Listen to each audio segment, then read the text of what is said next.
A former English high school teacher in Stamford had sex with a student. Now she's arrested for a second time, accused of threatening a different student. News 8's Josh Scheinblum has the latest on this case. A Stanford educator who recently pleaded guilty to charges that she had a sexual relationship with one of her students has found herself again in trouble with the law. A little egregious.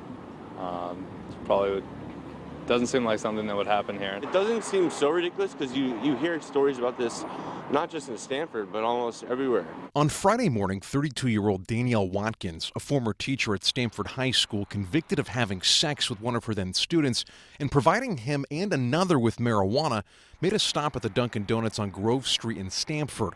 While inside, she apparently also noticed the student who she did not have sex with waiting for a food and drink order to arrive.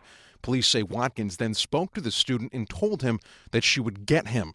After the incident, the victim then went outside and told his mother what had happened. Someone who's in a position of authority, or was in a position of authority, comes up to you and says, "I'm going to get you," in so many words. How was that supposed to be interpreted by this individual? Well, obviously, he's a young child, and also, the judge also has a no contact order on him. So unfortunately, by her seeing him and actually making some kind of threat towards him negates the no contact orders. Deirdre Hone is a lieutenant with the Stamford Police Department. He says that because of Watkinson's actions, she was detained and now faces new charges. We moved on very quickly.